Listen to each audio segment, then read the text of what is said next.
मारे त्रिकुटी ऊपर बैठे। ये बहुत गूढ़ रहस्य है साधना की। जो साधना करता है वही अर्थ समझता है। माने साधना छाओ छाओ हो फकीर गगन में कुटी, आसन मार त्रिकुटी ऊपर बैठे। गगन माने आकाश, आकाश मतलब आत्मा। आत्मा आकाशवत है, शून्य है।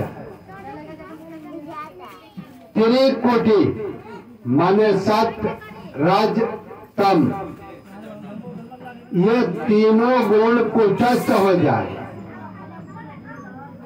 लौकेला त्रिकुटी है ये शब्द है। छाओ छाओ हो फकीर गगन में कुटी,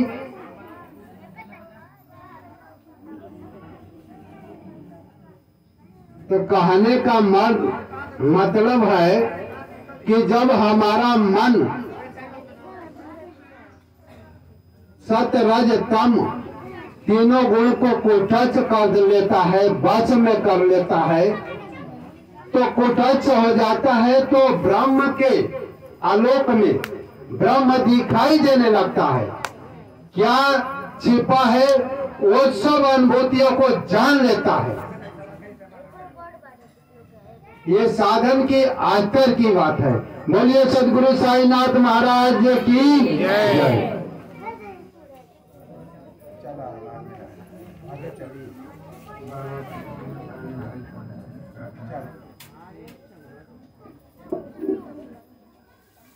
बाबा के जीवन काल में उनके शब्दों ने लोगों में अधिक विश्वास और महिमा स्थापित की,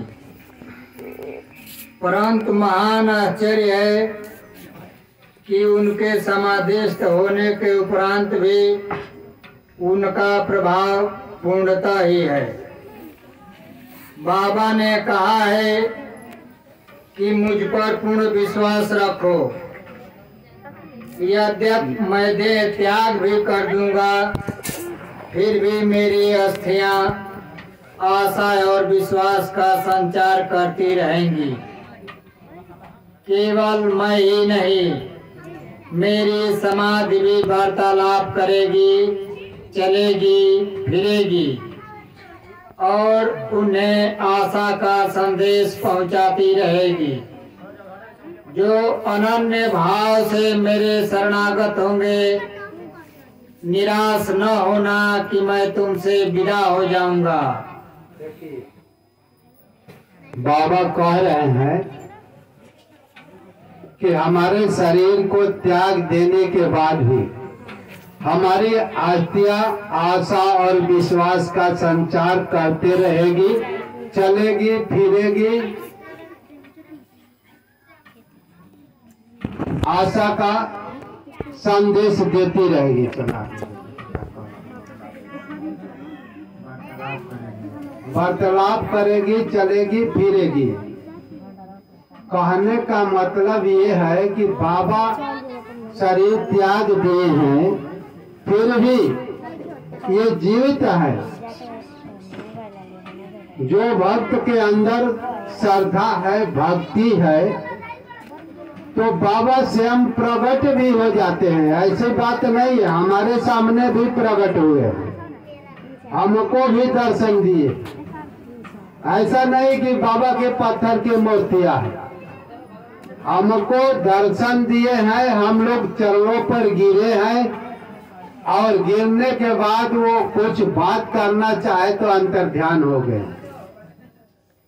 लेकिन हमारी श्रद्धा रुक गई। इतना ही कि हमारी उतनी भक्ति नहीं थी कि मैं बाबा से बात कर सकूं। हमको ऐसा ही लगता है उस समय। तो कहने का मतलब ये है कि ये कहीं गए नहीं है, ये तो सर्वत्र है, ईश्वर है। इनको प्रकट होने के लिए कोई माई का गर्भ की जरूरत नहीं है। ये तो प्रकृति को अपने ही बस में, प्रकृति के गोद में दिखाई देने लगते हैं। ऐसा नहीं है कि इनको कहीं से आना है। जैसे आपकी श्रद्धा होगी वो वैसा ही आपके सामने प्रकट हो जाएंगे और चलेंगे फिरेंगे बात करेंगे। ऐसा नहीं है। हमको तो बाबा यहाँ तक ले किए हैं कि मैं रात को सो जाता था। एक समय ऐसी साधना थी कि बाबा हमारे हृदय से रति हो गए थे। हमको सिर्फ 3 घंटा या 4 घंटा सोते थे। 2 बजे या 3 बजे बाबा से कह देता था कि मुझे बाबा इतने समय जगा देना, तो बाबा हमको तुरंत उठाकर बैठा देते थे और बैठा देते थे। मैंने ताकने लगता कि भाई हमको कौन बैठा कर चला गया। हम उस समय निद्रा में ही रहता था, तो मैं घड़ी की तरफ देखता था कि बाबा हमको 3 बजे बोले थे, मैं उनको कि बैठा दो, बैठो, हमको उठा देना। तो बाबा हमको उठाकर बैठाकर अंतर ध्यान हो जाते थे। ऐसा एक दिन का कर्म नहीं थी, प्रतिदिन का कर्म था। हम इधर उधर ताकने लगते थे कि कौन मुझे बैठाया है। हमको मालूम हुआ, देखता हूँ कि 3 बजे कहा था, 3 बजे करेक्ट, 1 सेकेंड भी इधर उधर नहीं। बाबा अपने बात के पक्के हैं। आप अपने बात का पक्के नहीं है, इसलिए आप अपने को छोटा समझते हैं। बाबा की भक्ति आ जाए तो बाबा उठाने लगेंगे, बैठाने लगेंगे, कहने लगेंगे कि ये खाओ, ये ना खाओ, ये चलो इस तरह से साधना करो, ये सब बताने लगेंगे। ऐसा ही नहीं किए हैं। बाबा हमको कई बार इस शरीर से बाहर निकाल कर दिखाए हैं कि देख तू आत्मा है, ब्रह्म है, अविनाशी है। तुम शरीर रूपी कपड़ा वस्त्र पकड़ा हुआ है, वस्त्र के चक्कर में मत पड़। तुम अपनी आत्मा से रिलेशन कर, इतना साधना ऊंचा कर कि उस साधना में मैं बोल दूं कि तुम्हारी साधना पूर्ण हो गई और तुम आत्मा को ग्रहण कर आत्मा बन जाओ। साधना का ही ध्यान किया जाता है, यानी आत्मा का ही ध्यान किया जाता है। शिव जी भी आत्मा का ही ध्यान करते हैं। आत्मा ही ब्रह्म है, ईश्वर का अंश है। शंकर सहज स्वरूप समारा, लागी समाधि अखंड अपारा।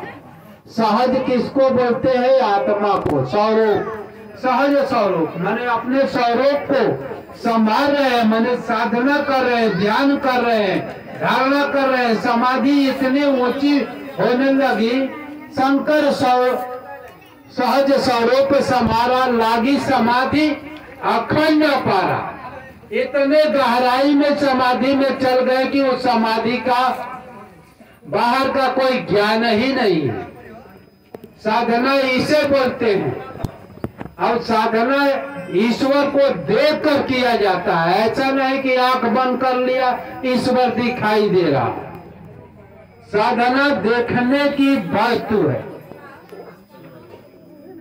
बोलिए सदगुरु साईनाथ महाराज की। आगे कहाँ खत्म हो गया?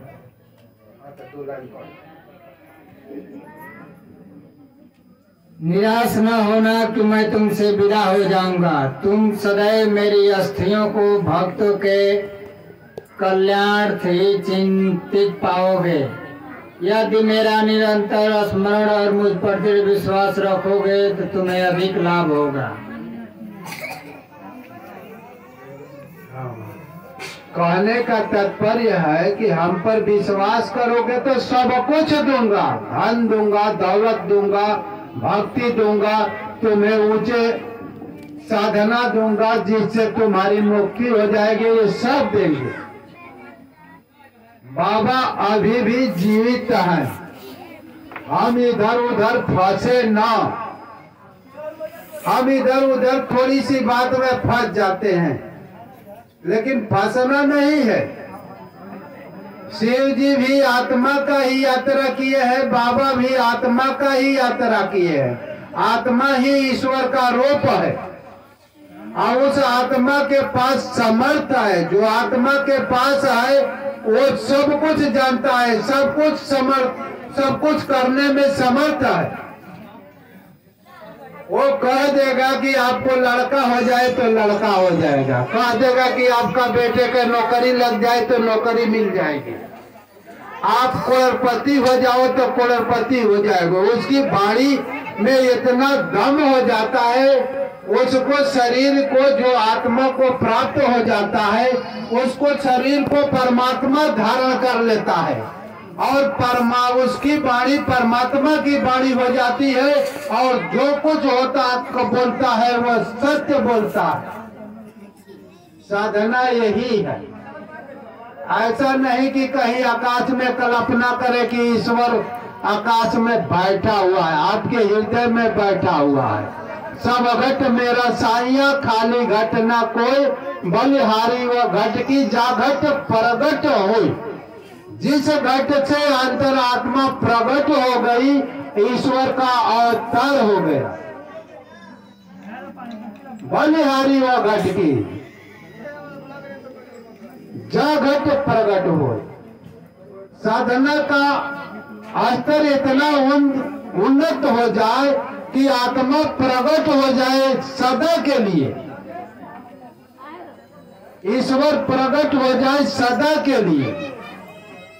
बोलिए सद्गुरु साईनाथ महाराज की जय।